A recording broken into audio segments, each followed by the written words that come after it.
The Russians on the withdrawal that Americans claim is not yet happening. I emphasize the withdrawal of reinforcement troops is underway. We are currently pulling out rear units and heavy weaponry. We are also clearing withdrawal routes as the Georgian army left lots of weaponry, including tanks, on the roads, which is hindering the withdrawal. The Russians on the NATO meeting today. Apparently, Condoleezza Rice is not particularly happy about the results of the NATO meeting. There is word there's a crack in the NATO camp. Is that so? You can say there is a crack in the NATO camp.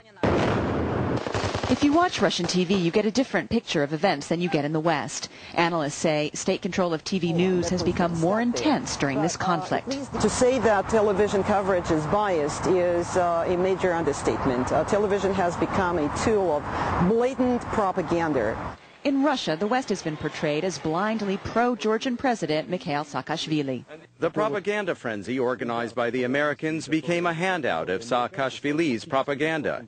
It's now ending, and the harsh reality is coming into view. The American administration is saying that they defend Saakashvili because he's a Democrat.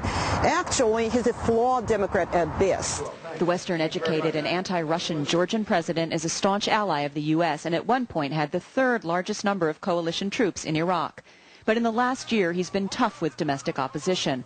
Last November, troops put down anti-government demonstrations in Tbilisi with tear gas and rubber bullets. And the government sent in balaclava-clad gunmen to shut down a pro-opposition TV station, Imedi, which was managed by News Corp, the parent company of Fox News. All the equipment was trashed with batons, with sticks, and with lots and lots of damage to the equipment, which afterward, took a lot of money, a lot of time to assemble back together. And that was the response of the Georgian authorities to freedom of speech. And I think from that point on, there was no freedom of speech in Georgia. Some say Saakashvili may not be a perfect Democrat, but he is better than most post-Soviet leaders have been. Clear assessments of much of this clouded now in the drama of war. And a lot of concrete facts remain unclear. More than a week and a half after the conflict began in earnest, and there is still no reliable death toll for those caught in the standoff between Russia and Georgia, and no guarantee this will never happen again.